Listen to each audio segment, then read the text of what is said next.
তিনি আবার চিন্তা করছে, হায় রে, এই এক গ্লাস, সামান্য এক গ্লাস দুধ, এ তো আমার ঠোঁট ভিজবে না, কেমন করে আমি ক্ষুধার্ত, আমি ক্ষুধা নিবারণ করব।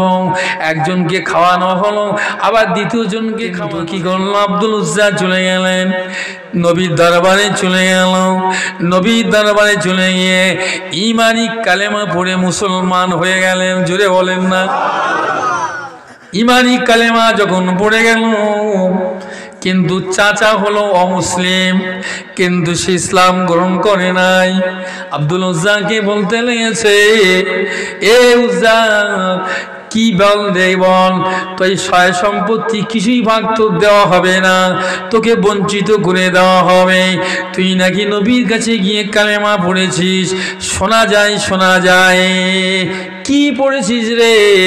তো বলে, শোনো শোনো ও চাচা যান, আমি নবীর কাছে গিয়ে কালেমা পড়েছি, আশহাদু আল্লা ইলাহা ইল্লাল্লাহু ওয়া আশহাদু আন্না মুহাম্মাদান আবদুহু ওয়া রাসূলুহু।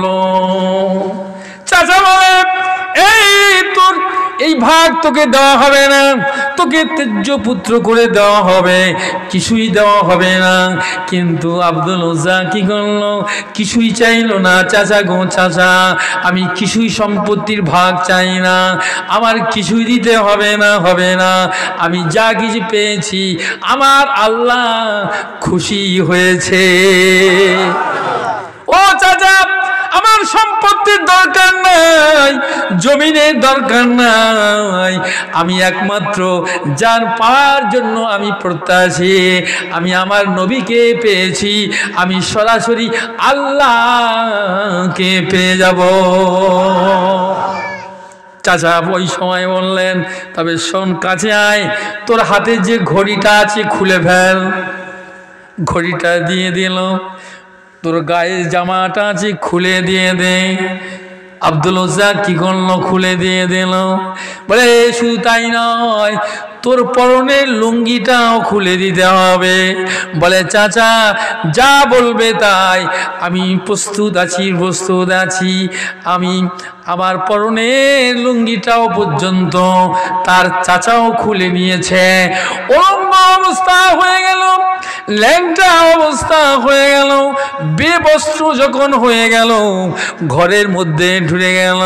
বলে, আম্মা জান, মাগো, আমার দিকে তাকাইও না গো মা, আমাকে একটা চাদর দাও মা গো। আজ আমার চাচা আমার পরনের লুঙ্গি পর্যন্ত খুলে নিয়েছে। মা চোখটা ঢেকে ঘর থেকে একটা চাদর ছুঁড়ে দিল। ওই চাদরটা জড়িয়ে জড়িয়ে জড়িয়ে জড়িয়ে আমার বাবাজি ভাইয়েরা আল্লাহ নবীর দরবারে গিয়ে উপস্থিত হয়ে গেলেন। একটু জোরে বলা যাবে সুবহান। উপস্থিত হয়ে গেলেন মসজিদে নববী। গভীর রাত, কি নবীর প্রেম, কি নবীর ভালোবাসা।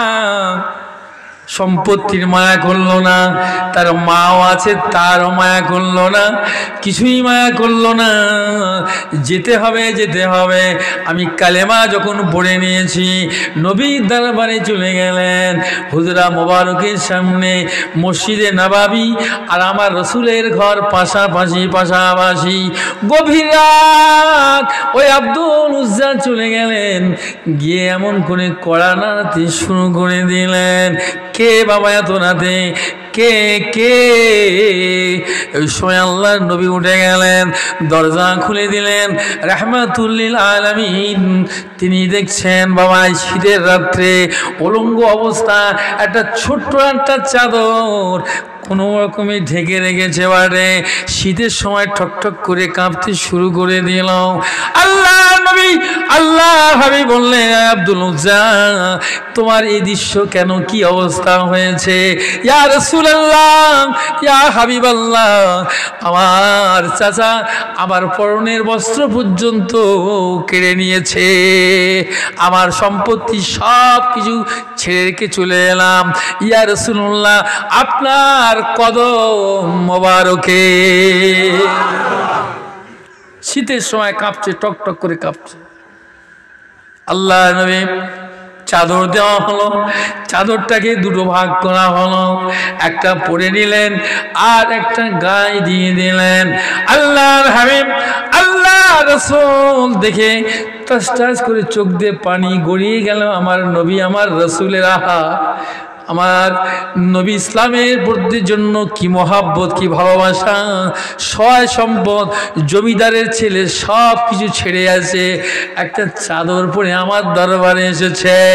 তিনি কি করলেন? আব্দুল উজ্জাকে আমার নবী নাম রাখলেন, ওরে আব্দুল্লাহ, জুড়ে বল। আল্লাহ রসুল তাকে নাম রাখলেন আব্দুল্লাহ জুলবাজাদাইন, অর্থাৎ দুই চাদর অধিকারী। জোরে হবে না? আমার রাসূলের দুটো চাদর যখন দিয়ে দিলেন, আল্লাহ নবী বললেন জুলবাজাদাইন, ও বাবা আব্দুল্লাহ রে, তোর আজ থেকে নাম হলো আব্দুল্লাহ জুলবাজাদাইন। একটু জোরে হবে না? কি কপাল, কি নসিব, আমার রাসূল নাম দিলেন। আল্লাহ রসুল কি করলেন? তার মাদ্রাসায় ভর্তি করে দিলেন, আইলে সুপার কাতারে নাগার করিয়ে দিল। হযরত আবু হুরায়রা রাদিয়াল্লাহু তাআলা আনহু, তিনিও মসজিদে নববীতে শোয়া, তার খাওয়া নাই, কিন্তু এত ভোকা হয়ে গেল, সব বেরিয়ে চলে গেল, কিন্তু কেউ জিজ্ঞাসা করে না, ওরে আবু হুরায়রা তুই কেন এমন করে শুয়ে আছিস? কিন্তু আমার নবী, দয়াল নবী রাহমাতুল্লিল আলামিন আবু হুরায়রাকে বলে, বাবা আবু হুরায়রা সব চলে গেল, তুমি কেমনে বসে আছো? ইয়া রাসূলুল্লাহ, আজ 3 দিন খাওয়া নাই। আল্লাহু আকবার বলে, 3 দিন খাওয়া নাই। আল্লাহ রসুল তো পেটে পাথর বাঁধ, আল্লাহ রসুলের খাওয়া নেই, আবু হুরায়রা কি করবে? আল্লাহ রসুল বলছে, আবু হুরায়রা ঠিক আছে, তুমি অপেক্ষা করো, যদি কেউ একটু হাদিয়া আনে তা আমাকে ডাকবে। তো একটা মহিলা আসলো পর্দা অবস্থায়, একটা বকরির বাচ্চা হয়েছে, প্রথম দুধটা আমার রসুলের জন্য হাদিয়া আনলো। জোরে বলুন। আবু হুরায়রা, আল্লাহ রসুল কই? তো বলছে আছেন। বলে এইটিকে আল্লাহ আমার রসুলের কাছে বলবেন যে অমুক, এইটা আমার প্রথম ছাগলের বাচ্চার দুধ আমার রসুলের জন্য নিয়ে এসেছি। জোরে হবে? 1 গ্লাস দুধ। আবু হুরায়রা তখন দেখছে আমার খাওয়া নেই, 1 গ্লাস দুধ। আবার বলছে, রসুল বলছে আমার কাছে আমাকে ডাকবে। আচ্ছা আমি যদি দুধটা খেয়ে নিই তো আমার বেইনসাফি হবে না, আমি রসুলের কাছে নিয়ে যাই। তিনি রসুলের কাছে নিয়ে গেলেন। জোরে বলুন। রসুলের কাছে নিয়ে গেলেন। আল্লাহ রসুল বলছে, দেখো আমার আহলে সুফারা কতজন আছে দেখো। জোরে বলুন না। আমার নবীর রসুল তিনি নিজে খাবেন না, আহা সবাইকে দিয়ে খাবেন। জোরে হবে? আহলে সুফা 70 জন, কেউ বলে 72 জন, কেউ বলে 73 জন গুনতে শুরু করে দিলাম। তার মধ্য দিয়ে আব্দুল্লাহ জুলবাজাদাইন আছে। আল্লাহ নবী সাহাবী রে বাবা, তিনি ওই মাদ্রাসায় ওই আহলে সুফাদের মধ্যে খাদারে রয়েছে। আবু হুরায়রা চলে গেলেন, গুনতে লাগলেন। আল্লাহর হাবিব বললেন, বাবা আবু হুরায়রা রে কতজন দেখলে গুনলে? বলে হুজুর 72 থেকে 73 জন দেখলাম। যাও চলে যাও, আবু হুরায়রা এই গ্লাসটা, দুধের গ্লাসটা নিয়ে চলে যাও, আর আমার মাদ্রাসার ছাত্রদেরকে লাইনে বসিয়ে দাও, আর তাদেরকে প্রত্যেকে বিসমিল্লাহ বলে যেন এই দুধটা যেন পান করে ফেলে। ও আবু হুরায়রা, তবে শোনো, তবে তার এই দুধের গ্লাসটা যেন তার হাত থেকে তুমি নিয়ে নিও না, যতক্ষণ পর্যন্ত তার পেটটা না ভরবে ততক্ষণ পর্যন্ত তুমি তার হাত থেকে গ্লাস নিতে পারবে না। আলহামদুলিল্লাহ। কি নবী দেখেন আমরা পেয়েছি। বাপ বরকত কাকে বলে? ওয়াজ নসিহত শুনলে হবে না, একটু আন্তরিকতা দিয়ে মন দেন। দিল যদি কেঁপে যায়, চোখের পানি যদি এসে যায়, আপনি ভাববেন এ কামেল ওলি আল্লাহর মজলিসে আমার আপনার জীবনের গুনাহ আল্লাহ মাফ করে দিয়ে আল্লাহ রসুলের মহব্বত পয়দা করে দিবেন। কামেল ওলি আল্লাহর মহব্বত তার সিনায় ঢুকিয়ে দিয়ে দেবে। এই দরবার তো আশিক বানাবার জন্য। আমাদের মাওলানা সাহেব বলছিলেন না যে দুনিয়ার কারখানায় ঘটি বাড়ি তৈরি হয়।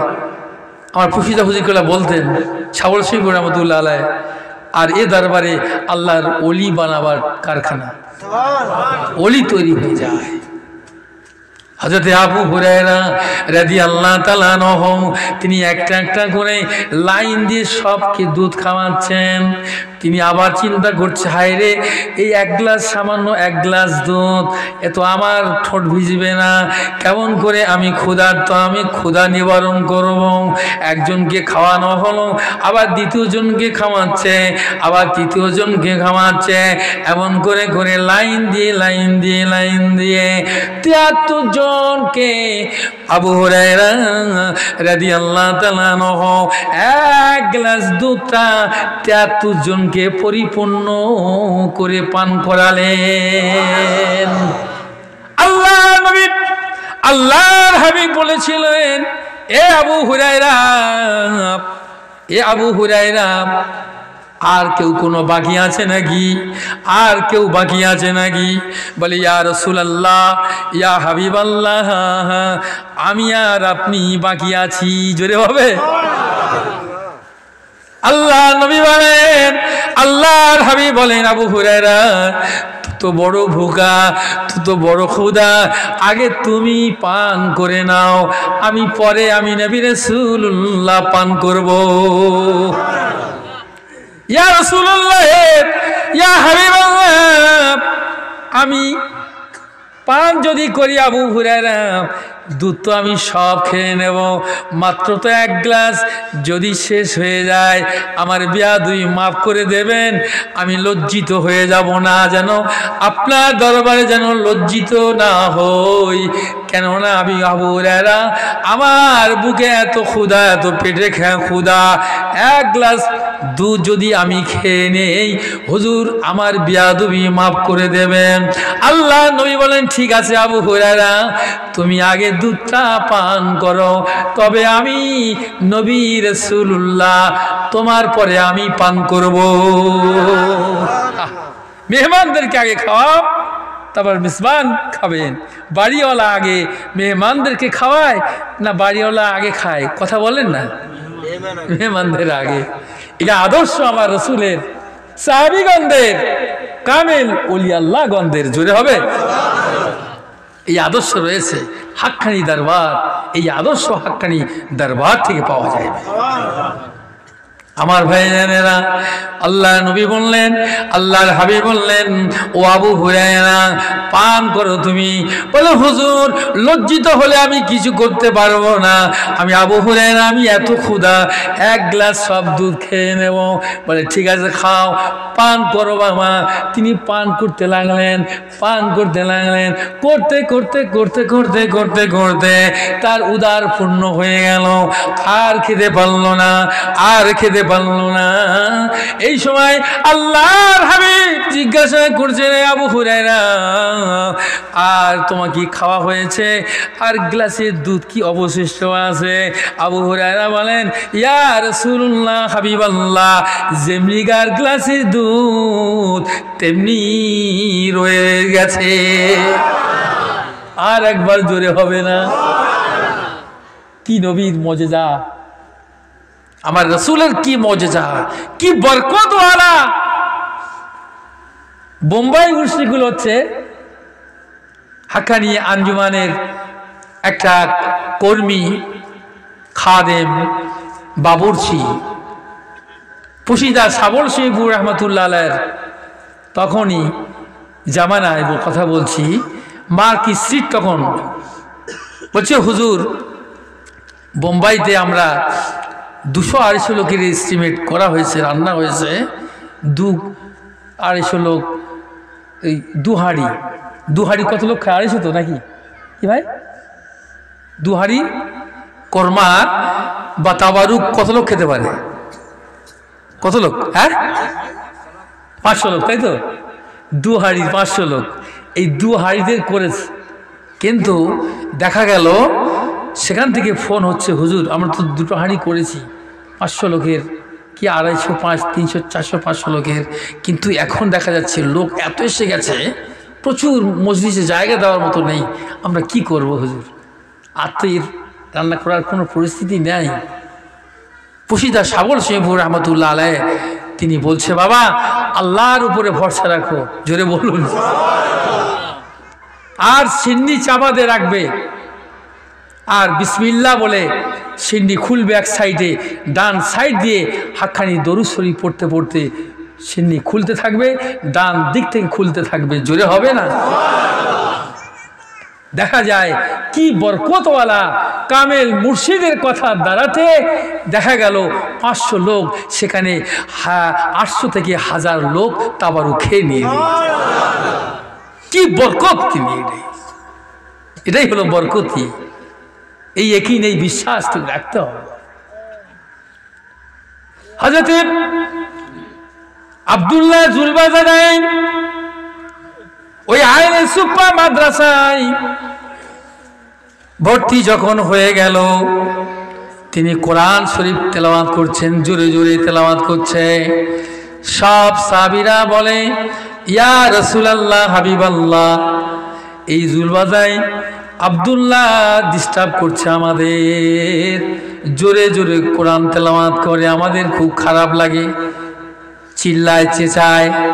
আল্লাহর হাবিব বলেন, আল্লাহ রাসূল বলেন, এ আমার আলে সুফারা, শোনো শোনো শোনো, আমার জুলবাজাইনকে তোমরা কেউ কিছু বলো না, কেননা ইসলামের জন্য ও তো জমিদারের বাচ্চা, জমিদারের ছেলে, আজ পরনের বস্ত্র নাই, সব কিছু ছেড়ে দিয়েছে দিনের জন্য, ইসলামের জন্য, সত্য মানব কল্যাণের স্বার্থে, আল্লাহকে পাওয়ার জন্য, রসুলকে পাওয়ার জন্য সব কিছু ত্যাগ করে আমি নবী রাসূলুল্লাহর কদমে পড়ে গিয়েছে।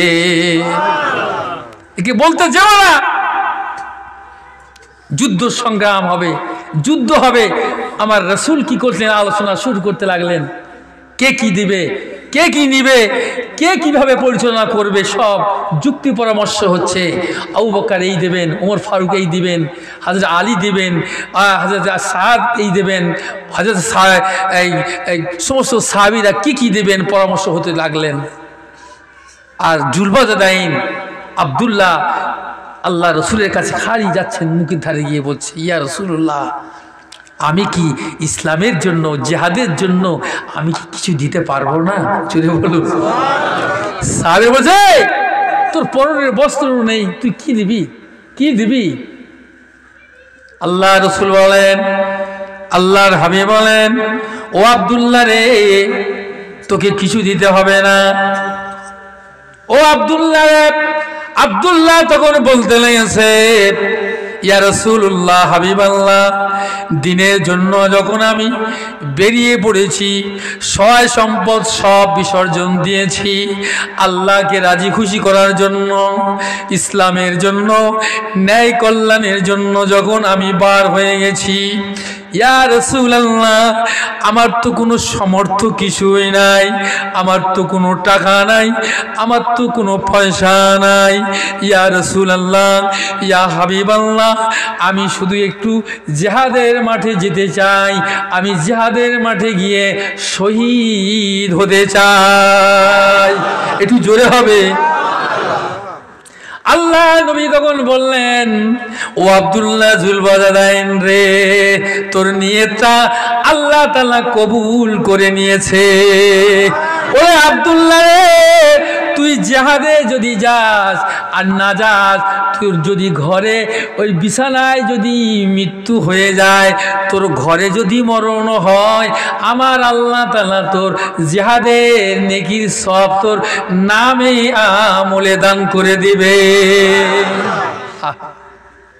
জিহাদ হয়ে গেল। এবার জিহাদ করে ফেরার পথে হুজুর ফিরে আসেন। প্রতিমধ্যে আব্দুল্লাহ জ্বর এসে গেল, আব্দুল্লাহ শরীর খারাপ হয়ে গেল, আব্দুল্লাহ জুলবাজারের শরীর অসুস্থ হয়ে পড়ে গেল, আর চলতে পারে না। খবর হয়ে গেল, ইয়া রাসূলুল্লাহ আপনার আব্দুল্লাহ ইন্তেকাল হয়ে গিয়েছে। ইন্না লিল্লাহি ওয়া ইন্না ইলাইহি রাজিউন। আমার নবী রাসূলুল্লাহ তিনি কি করলেন? আব্দুল্লাহ জুলবাজার দেয়, তোর বলেন সামিরা রে গোসল দাও, গোসল দাও, একে কাফন পরিয়ে দাও, কাফন পরিয়ে দাও। তাকে জানাজা পড়া হলো। আল্লাহ নবী নিজের স্বয়ং জানাজায় শরীক ছিলেন।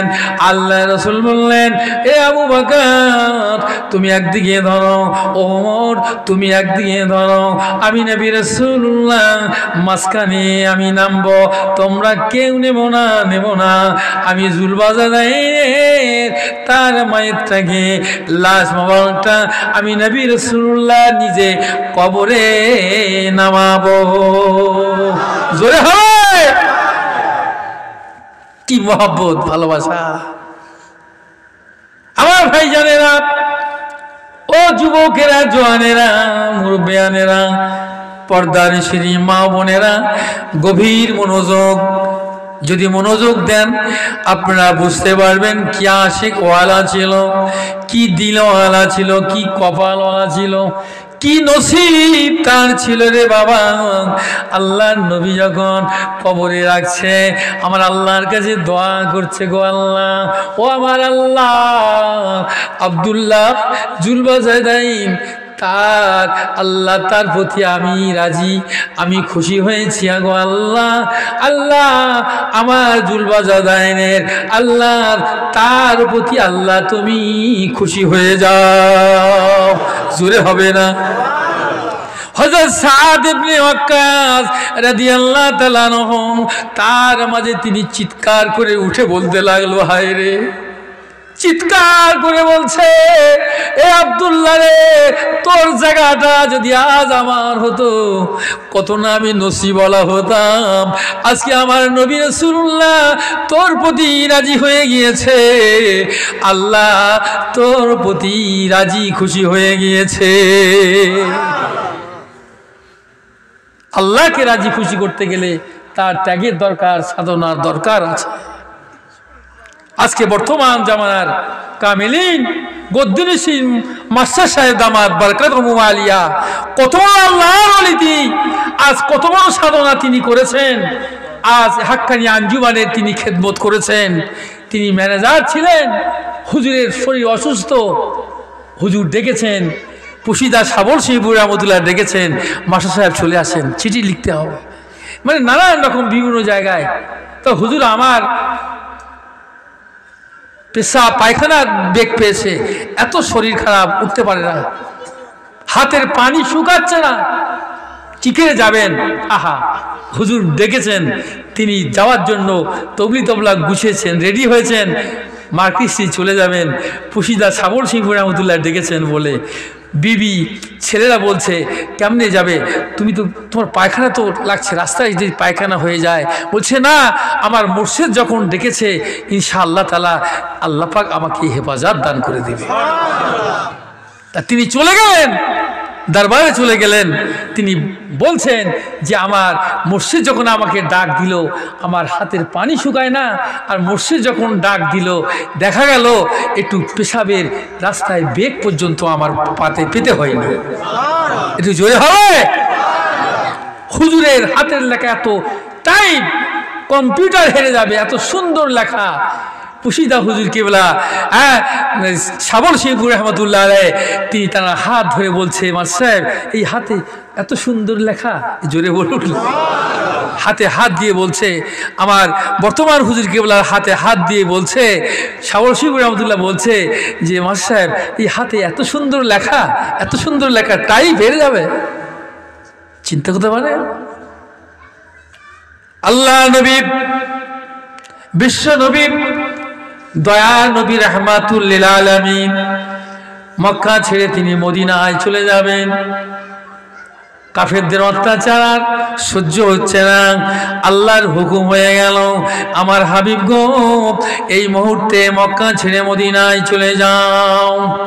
আল্লাহ নবী শুধু বলেছিলেন, আবু বকর বাবা তৈরি থেকো, প্রস্তুত থেকো বাবা, একদিন হয়তো আমাদের বেরিয়ে যেতে হবে, আর উপায় নাই, উপায় নাই।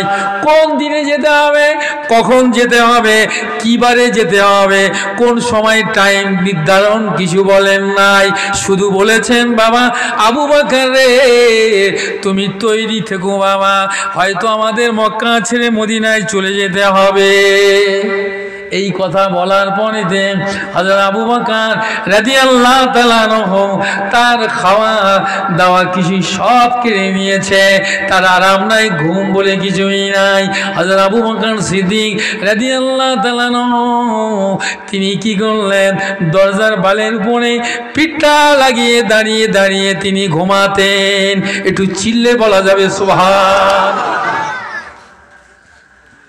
6 মাস হয়ে গেল। এক সময় তিনি আল্লাহ রাসূল আল্লাহর হাবিব তিনি বার হয়ে পড়লেন রাতের অন্ধকারে। আলী কারামাল্লাহু ওয়াজহুকে তিনি তার কক্ষে শুয়ে দিয়ে চাদরটা চাপা দিয়ে বলতে লাগলো, ও আলী তুমি ঘরে থাকবে, আর এই জামানাতের মালটা কাল ফজরের নামাজের পরে সমস্ত কিমিত পাই টুই পাই হিসাব দিয়ে দিও, আমরা বেরিয়ে চলে যাচ্ছি। আলী কাফেররা চলে গেল, বেষ্টন করলো, ঘর ঘিরে দেখলো, আল্লাহ নবীকে পেল না, পেল না। আলীকে দেখলো, আলী তোমার ইচ্ছা করলে তোমাকে গর্দন চালিয়ে দেবো, গর্দান চালিয়ে দেব, কিন্তু না না, আল্লাহ নবী বলে গেছে আলী রে ভয় কোন কারণ নয়, ভয় ভীত হও না, ভয় পেও না, আল্লাহর হুকুমে তোমাকে কেউ ক্ষতি করতে পারবে না। আল্লাহ রসুল জানতেন সকালে এই মালগুলো ফিরে দেবে, খবরদার আমি মদিনায় চলে যাচ্ছি। তিনি রাতের অন্ধকারে গভীর রাতে গিয়ে আবু বকরের ঘরের কোড়াগে নাড়া দিচ্ছে, কিন্তু একবারের বেশি দ্বিতীয়বার দেওয়া হলো না, সামান্য একটু আঘাত করলো, সাথে সাথে আবু বকর সিদ্দিক রাদিয়াল্লাহু তাআলা দরজাটা খুলে গেল। আল্লাহর হাবিব বলেন, আল্লাহর রাসূল বললেন, আবু বকর তুমি কি ঘুমাও না, তুমি কি আরাম করো না? আবু বকর ইয়া রাসূলুল্লাহ আমি বড় চিন্তিত, আপনি শুধু একটু আমাকে ইঙ্গিত দিয়েছিলেন, আপনি আমাকে একটু ইশারা দিয়েছিলেন, বাবা আবু বকর রে হয়তো একদিন আমাদের মক্কা ছেড়ে চলে যেতে হবে, কিন্তু কোন দিন কোন সময় তো আপনি বলেন নাই। তাই আমি আবু বকর আপনি যদি রাতের অন্ধকারে আমার কাছে আসেন, একবারের মাথায় দুবার যদি আবু বকর বলে ডাকেন, কাফেররা জানতে পারলে আপনাকে অনিষ্ট করবে, ক্ষতি করে দেবে, মেরে কেড়ে নেবে, কিন্তু এই জন্য আমি আবু বকর আমার ঘুম নাই, আমি দরজা পিঠটা লাগিয়ে দাঁড়িয়ে দাঁড়িয়ে আমি ঘুমাতাম, দাঁড়িয়ে দাঁড়িয়ে ঘুমাতাম। কি নবীর প্রেম, কি মহব্বত! তবে তো তিনি আজ আমার সেই রসুলের পাশে তার জনম যেমন ঘুমাতে পারছে, জোরে বলুন, এই সাধনা তো। তাই পুশিদা হুজুর কেবলা বলছে, বর্তমান হুজুর কেবলা যিনি হয়েছেন মাস্টার সাহেবকে বলছে, মাস্টার সাহেব চিঠি লিখতে হবে, তা চিঠি লিখতে হবে বলেছেন, কিন্তু উর্সিগুল হয়ে গেল, তাবরুক খাওয়া হলো, এসা জামাত হয়ে গেল, তাবারুক হয়ে গেল, খেয়ে হুজুর কি করলেন, খাতা কলম নিয়ে হুজরা শরীফের সামনে বসেই রইলেন। 12টা বেজে গেল, 1টা বেজে গেল, 1:30টা বেজে গেল, 2টো 2:30টাও বেজে গেল। পরীক্ষা, সব জিনিসের পরীক্ষা আছে, কামেল ওলি আল্লাহদের এটাও পরীক্ষা আছে, জোরে বলুন। এবার পর্দা সরিয়ে দেখছেন যে বর্তমান হুজুর কেবলা মাস্টার সাহেব দামাত বরকত হুমা আলিয়া তিনি খাতা কলম নিয়ে তিনি বসে রয়েছেন। হুজুর বললেন, মাস্টার এখন বসে আছেন? হুজুর ওই যে আপনি বলেছেন লিখতে বললেন, তাই আমি বসে আছি। আহ, কি হুকুমের উপরে ফরমানবারদারি, কি ত্যাগ, কি সাধনা, যার জন্যই তিনি আজ এই দরবারে একজন সুলতানুল আরিফিনের দরজা পেয়ে লাভ লা ইউমিনু আহাদুকুম হাত্তা আকুনা আহাব্বা ইলাইহি মিন ওয়ালিদিহি ওয়া ওয়ালাদিহি ওয়ান নাসি আজমাইন। তোমাদের মধ্যে কেউ মুমিন হতে পারবে না ততক্ষণ পর্যন্ত যতক্ষণ না তোমার পিতা মাতা, তোমার সন্তান সন্ততি, তোমার জায়গা ভিটে, তোমার জান অপেক্ষা আল্লাহ আল্লাহ রসুলকে ভালো না বাসতে পারবে। জোরে বলে। আল্লাহকে ভালোবাসতে হলে সব ছেড়ে দাও। তার কি দুনিয়া দুনিয়া সব কিছু ছেড়ে দিলেন। সুফি মুফতি আজম গাছি রহমাতুল্লাহ আলাইহি জমিদারি ছাড়লেন, ঘর বাড়ি ছাড়লেন, স্ত্রী পুত্র পরিজন সব ছেড়ে দিয়ে আজ সুরি জঙ্গলে 14টি বছর তিনি আল্লাহর সাধনা করে আল্লাহর ওলি হয়েছেন। এত সহজ নয় বাবা, এত সহজ নয়। এই জন্য সাধনার দরকার আছে। আল্লাহ ওয়ালা হতে হলে আল্লাহ ওয়ালার কাছে আমাদের যেতে হবে। আল্লাহর ওলিদেরকে সন্তুষ্ট করতে হবে, তার হুকুমের ফরমান বারদারি করো, আল্লাহ পাক তাকে ওলি বানিয়ে দিতে পারে। তাই হুজুর বায়ান করতে করতে বলেন, আপনারাও আল্লাহর এই মজলিসে অনেকে আল্লাহর ওলিরা বসে থাকে। ওলি ওলি সানাস, আল্লাহর ওলিরা ওলি চেনে। জোরে বলুন না। এই জন্য ওলির দরবারে এমনভাবে থাকো, তুমি আজিজি ইনকিসারি ভাবে থাকো, যদি আল্লাহর ওলিদের নজর পড়ে যায়। বুঝতে পারলেন না? এই জন্য বলেছেন এই যে জিকরুল আম্বিয়ায়ে হ্যাঁ ইবাদত, নবীদের জিকির করা হলো একটা ইবাদত, আর জিকরুল আউলিয়ায়ে কাফারা, আর আল্লাহর ওলিদের জিকির করা হয় তার গুনাহে কাফারা মিটে যাবে। জোরে বলুন, তার গুনাহ মাফ হয়ে যাবে। আল্লাহর ওলির দরবারে যদি আমরা আদবের সঙ্গে ভক্তি ভরে যদি মুর্শিদের কথা শুনি, কোরআন কালামের হাদিসের কথা শুনি, এই শোনার পরিপ্রেক্ষিতে যার জন্য আল্লাহ পাক তার সগীরা গুনাহ কবিরাও গুনাহ আল্লাহ মাফ করে দিয়ে। এই জন্য ওলিদের কাজ হলো মানুষকে পৌঁছে দেওয়া, না বেনামাজিকে নামাজি বানানো, হালাল হালাল জাদা বানানো, এবং পথহারা মানুষদের পথে সন্ধান দেওয়া, এবং জাহান্নামী মানুষদিগকে টেনে বেছে জান্নাতের মানুষ বানানো। জোরে বলুন, এই উদ্দেশ্য। তাই তিনি বলেছেন, বাবারা তোমরা 5 ওয়াক্ত নামাজ বিনা কাজায়, এই ওজিফা কোরআনি ওজিফা তিনি 14টি বছর রিয়াজাত করে পেয়েছেন।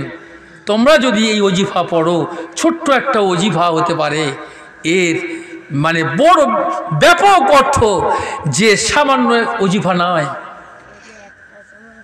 ইয়া বাজার লা তাহকিরান্নাল মারুফা শাইয়া, ও আবাজার তুমি ছোটকে তুচ্ছ তাচ্ছিল্য মনে করো না। তোমার জীবনে ছোট ছোট আমলগুলো একত্রিত হয়ে, ছোট ছোট নেকিগুলো ওজিফাগুলো একত্রিত হয়ে বিশাল বিশাল পাহাড় পরিমাণ হয়ে যাবে। ছোট বালুকা যেন একত্রিত হয়ে পাহাড় হয়ে যায়, ছোট পানির ফোঁটা একত্রিত হলে বিশাল সমুদ্র হয়ে যায়। ও আবু যার, ছোট আমল হতে পারে সূরা ফাতিহা একটা পড়বে, আর ইখলাস 3 বার, ফালাক নাস আর 3 বার দরুদ শরীফ পড়ে ছোট্ট একটা মোনাজাত দিয়েছে রে বাবা।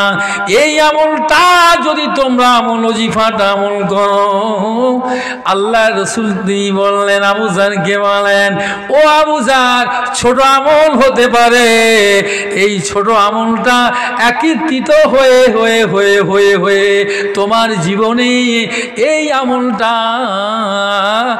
সমুদ্রর পরিণত হয়ে যাবে। জোরে বলো, পাহাড় পরিমাণ নেকি নিয়ে কবরে হাসরে কিয়ামতে ফুলসিরাতে চলে যাবে। জোরে হবে না সুবহান। আমার ভাই জানে না, এই জন্য করে নামাজ পরিত্যাগ করবেন না। 5 ওয়াক্ত নামাজ পড়ুন রে বাবা, নামাজ যেন কাজা না হয়ে যায়। হালাল রুজিটা খাবে, আর চেষ্টা করবেন যাতে আমরা তাকওয়া এবং পরেজগারিটা থাকি। আল্লাহর কাছে সর্বশ্রেষ্ঠ হলো পরেশগারি, খোদাভীতি, শুধু খাওয়া নয়, তার কথাবার্তা, তার আখলাক চরিত্র, চাল চলন, ওঠা বসা, খাওয়া দাওয়া, সমষ্টিগত এইটাই হলো তাকওয়া, পরেশগার, যার কথা শুনে মানুষ কষ্ট না পায়, ব্যথা না পায়। এই জন্য এটাও একটা তাকওয়া। মান সালেমাল মুসলিমুনা মিন লিসানিহি ওয়া ইয়াদিহি, ওই প্রকৃত মুমিন মুসলমান যার হাতের দ্বারায়, জবানের দ্বারায় কোনো মানুষ কষ্ট না পায়। জোরে বলুন, সেই হলো মোমেন মুসলমান।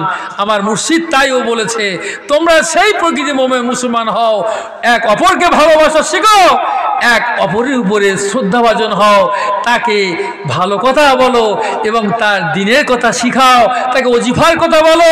যদি কিছু দিতে হয় তাই ওজিফা দাও, যদি কিছু বলার থাকে ওজিফার কথা বলো, এ শোনাবার কিছু থাকে তো ওই ওজিফার কথা শোনাও।